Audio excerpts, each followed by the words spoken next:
Who knew billowy sleeves could make me feel so happy right now? Calm down, we're gonna start this video. Hey guys, welcome to another video. In today's video, we're going to go through all the horror movies that I watched during the month of August. I know, I went through quite a bit of horror movies. Maybe it's because I subscribed to Shudder. Maybe I'm just preparing myself for the month of October and I'm just in that spooky mood even though it's spring right now. Anyway, I've already done a movie wrap up for the month of August for all the other movies that I watched that weren't horror. You can check that out. I'll link it on the screen here. However, like I said in today's video, if you clicked on it, we're going to be talking about some spooky watches. Although I think a lot of the horror movies that I watch is more so action horror. So the first horror movie that I watched in the month of August is Till Death. This is the new Megan Fox movie. People might criticize Megan Fox for just being a pretty face, but I feel like she really cares about the movie she's in. And in Till Death, I really liked her in this movie. It's a relatively simple story when you really think about it. I mean, what the character needs to deal with is a little bit more complex, but it's quite an isolated story. It's set on one location for the most part, and it is just a night of terror for this character. This is directed by S.K. Dale. I actually have not seen anything else done by this director, and looking on Letterboxd, it seems like he's only done one other movie. I'm not 100% sure, but I am actually curious what this director might do next because it was quite a compelling and thrilling watch. This came out in 2021, this year. I actually didn't hear much about it. It does seem pretty indie to me, pretty low budget, but with what they had, it was actually like quite beautifully filmed and it was quite an intense watch. Basically, we're following the story of Emma. She's played by Megan Fox and she's kind of in a relationship with this somewhat of a extremely rich but possessive husband. It's kind of like a mystery to begin with, but you definitely feel like there's this underlying tension. There's something not right with this relationship and it just seems like our main character is kind of miserable and kind of wants to escape. However, it is their anniversary night and the husband decides to take her to their lake house. This is during the winter time, just for a romantic evening together and kind of rekindling their old spark. However, after the romantic night at the lake house, Emma wakes up handcuffed to her husband, and before she realizes what's going on, her husband ends up shooting himself in the head. So now she has this dead weight. He has emptied out the house. There's no way of escape. It all seems quite creepy and unsettling, and she soon discovers that her husband had more crueler intentions to torment her after his death pretty much, and she's kind of stuck in this lake house. There's no clothing, no kitchenware, no tools. I kind of want to leave it at that. If you're curious to watch this movie, I don't really want to say more about the plot besides that, but it's basically a home invasion story, and also our main character is trying to figure out how to get away from this man. Even in death, he tries to control and torment this poor woman. So it kind of becomes like a cat and mouse chase in this house. It gets real intense, real claustrophobic. However, all the characters in this movie are quite unlikable. They're all in the morally gray area. Even our main character, she's not a good person per se, even though you kind of feel sorry for her. She's clearly a victim of abuse and harassment. I was definitely rooting for her to get out of this situation, but also she's not a very likable character as well. Every now and then I do like these sort of home invasion kind of stories. Last month I watched Hush, which was pretty good. Till Death, it's kind of a similar concept, but it's definitely done in a different way, and I loved how our main character was a little bit more smarter with her decisions. It was a dire situation and I was kind of on the edge of my seat. I really wanted her to get out of this situation and survive the day. It's actually a horror movie that's set during the daytime. However, it's kind of set in this very vast, snowy landscape. It was quite intense and I actually really enjoyed it. I ended up giving it a 3 stars out of 5 on Letterboxd, and if you want a bit of a thrill, you like a home invasion story, this is the one for you. I actually really liked it. I did like some of the twists and turns that this movie took. It's definitely a fun watch. Okay, so the next horror watch for the month of August was The Cleansing Hour. And for some reason in the month of August, I really wanted to watch The Cleansing Hour. This is a movie that was released in 2020, if I'm not mistaken. Sorry, it actually came out in 2019. This movie was directed by Damien Levick. I did watch the short film that was on YouTube and I was very much intrigued. Shudder ended up expanding the movie and creating a full feature. I thought this movie was so much fun. It almost gives me kind of Evil Dead vibes where it is horror and the things that happen are kind of horrific and gross, but it's also very fun and like humorous at the same time. It's weird. It's a weird one to kind of explain. Basically, The Cleansing Hour is following this priest somewhat. He's not actually a legit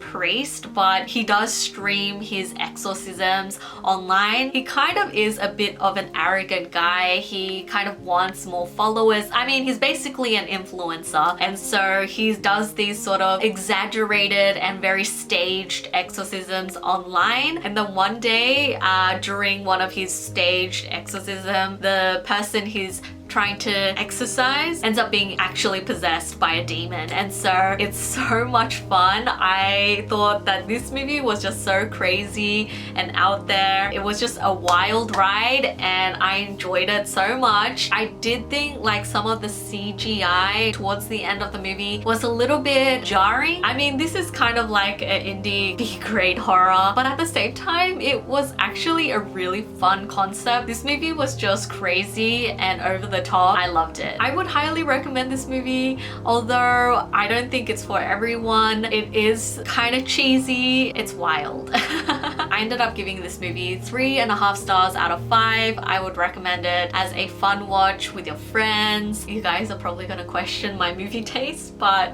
look. The Cleansing Hour. It was fun. Okay, so the next movie that I watched is It Follows. I have been meaning to watch this movie for so long, but for some reason I've always been kind of scared of it. It got a ton of buzz when it first was released back in 2014, and it kind of slowly gained a cult following. It is a indie horror. I honestly actually really like this movie. It was just gorgeous the way it was filmed. The tension was so good. This unsettling feeling that you're never safe, you know? Throughout this movie, it was always there, this lingering tension. Even during the slower moments, I was like, these characters shouldn't just be sitting around right now because there's this killer demon after them, or ghost or creature. I don't even know at this point. Anyway, this movie was directed by David Robert Mitchell. This is also another director that I haven't watched anything by, but since I was quite impressed with this movie, I'm definitely gonna check out some of his other works. This movie basically follows a teenage girl by the name of Jay. It seems like she's really into this new boy that she's been recently seeing, and so one day after like a date, she ends up sleeping with him. However, she soon realizes that that was a very bad idea, and she's now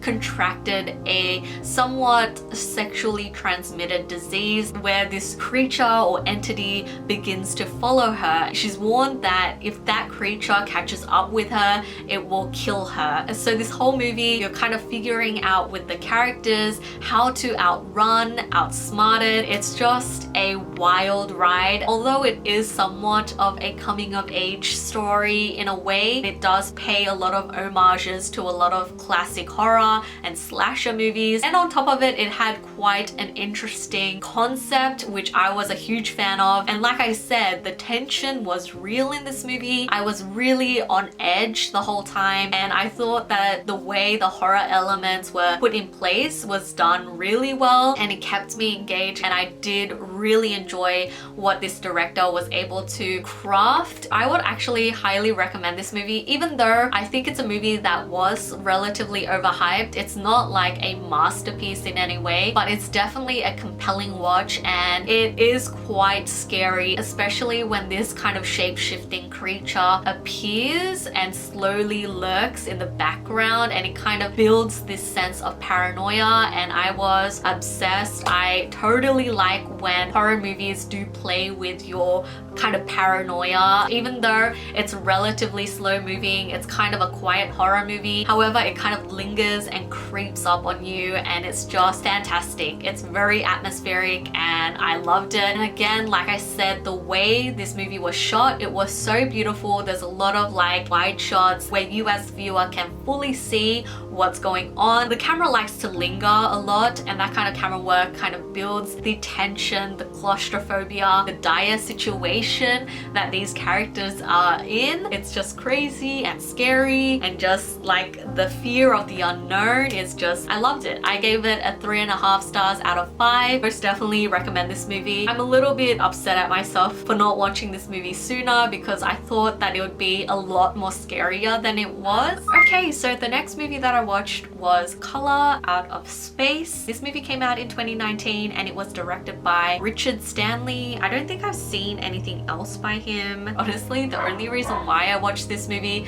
was because it had Nicolas Cage in it, and also it's an adaptation of a H.P. Lovecraft short story. Anything that's kind of an adaptation of Lovecraftian fiction, it does intrigue me quite a bit because it does deal with more like bizarre creatures and concepts, and it's very cosmic and weird, and yeah, it's like up my alley. And oh my gosh, when I say this movie gets crazy, it gets crazy. This story is basically set on this kind of remote farmland, following this family as they try to live off their land. They're trying to get away from civilization, if you will. And it kind of does seem like the parents of this household is a little bit eccentric. The children kind of want to escape this life. They're a little bit miserable living in the wilderness. Well, not the wilderness, but in this remote area. And then one day a meteorite falls on their farm, and then ever so slowly this meteorite kind of dissolves into the earth and mutates any sort of life form it kind of comes in contact with, including, unfortunately, this family that lives on this land.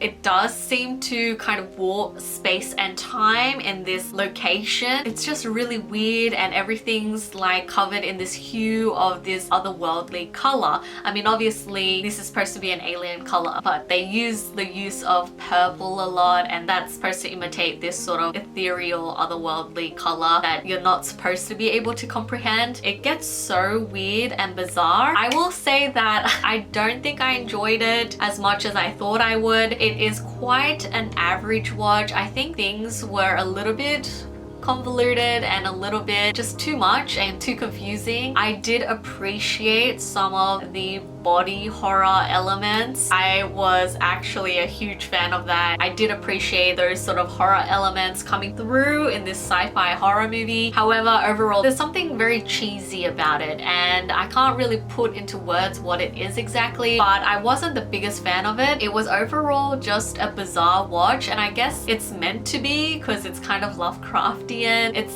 just a weird horror movie. I ended up giving it 2.5 stars out of 5. I mean, the acting overall was pretty good, but I just didn't really like the direction of where the story went. I don't know if I would recommend it. If you're curious about it, I wouldn't stop you from checking it out. It was a little bit disappointing to me personally. Okay, so the next movie is probably my favorite horror movie for the month of August. Okay, I wouldn't say that this is really a horror movie per se, but it does have almost slasher sort of elements, or like it's more of a thriller action horror. There is kind of like an unsettling feeling about this murderous character. Anyway, it is The Guest. This came out in 2014. It was directed by Adam Wingard, and I thought this movie was just so much fun. Again, I love a good fun horror. This stars Dan Stevens, whom I am a fan. Well, I've been a big fan of him since Downton Abbey. I never actually finished that show, but I really liked him in Downton Abbey. It also does star Micah Monroe, who was the main character in It Follows. The story of The Guest basically follows this family, the Peterson family, and one day a soldier appears at their doorstep. This family's recently lost their eldest son, who was also a soldier, and so this soldier, who is played by Dan Stevens, who calls himself David and claims that he knew their son really well, and because this family is grieving the loss of their son, they kind of invite him in and kind kind of offer him to stay with them for a little bit before they let him go on his merry way. It seems like David is taking care of the family. He's kind of helping them here and there, but taking it in a very over-the-top way where you're like, okay, you know, you didn't need to go that far, but you know, it's working out for this family. But at the same time, you know, there's something a little bit off about David. And so there's kind of like this mystery that's being unraveled about who David is really. What seems like a person that's slightly unhinged because of war, they soon discover there's more to him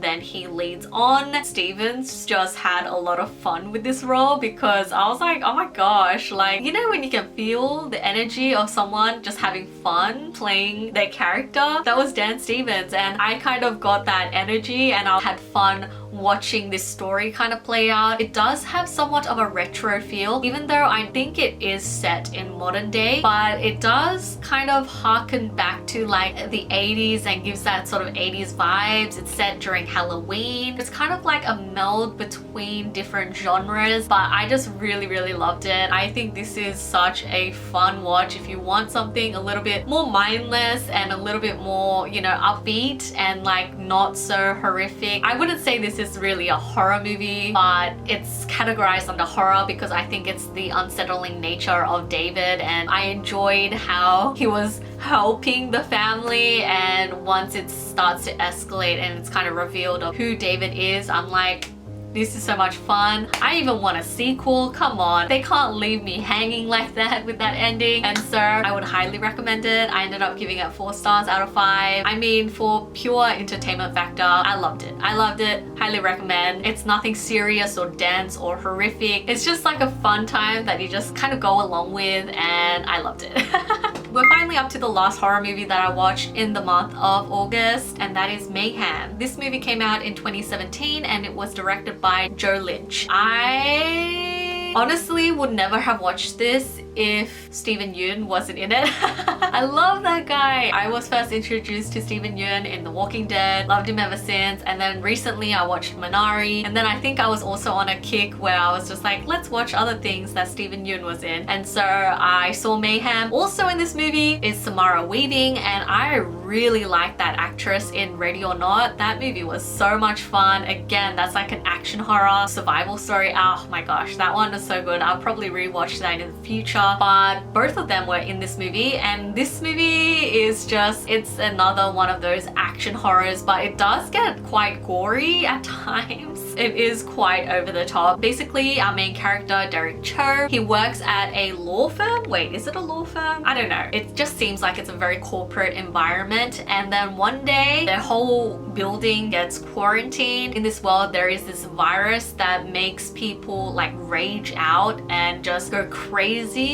for like a period of time until the virus kind of weans out of their system. And so this building is pretty much quarantined for 24 hours. Wait, I got this wrong. There is a cure, and the reason why these guys are quarantined in the building is because the health authorities are putting like the vaccine through the vents, and so it takes a few hours for this vaccine to like go into these people's systems and kind of gets rid of the virus. Anyway, of course, in a corporate environment, all this pent-up anger and rage and just frustration and anxiety is there. So once this virus hits, it's just chaotic. Our main character is out for blood against his bosses, and he ends up teaming up with another girl who's trying to fight for her rights against this corporation. And so he teams up with her to take down his bosses. It's just insane. It's almost like the movie Dread, where these characters are trying to go up the levels and like take down anyone who stands in their way. It's just so ridiculous and so over the top. I was rooting for this character to like take out these asshole corporate executives and bosses, and just it was amazing. I just had a fun and wild ride with this movie. It was just insane. I ended up giving this movie 3.5 stars out of 5. There's a lot of 3.5 star ratings for me, but you know what? I loved it, and I would highly recommend it. If you just want, again, a mindless sort of action horror, I feel like I shouldn't really call Mayhem a horror movie, but I guess because of the gory elements, it can be categorized under horror. It's got more of a satire and comical angle. Those were the movies, well, all the horror movies that I watched in the month of August, and I'm gonna try to watch more horror movies in the near future. Yeah, I'm excited, and I hope you guys enjoyed this. If you have any horror movie recommendations for me, please let me know in the comments down below, and I will for sure try and check those out. Have you guys watched any of these movies? What are your thoughts? Let me know. Thank you guys all for watching. If you haven't subscribed already, please do. I hope you guys are all staying safe and sound, and I will see you in my next video. Bye!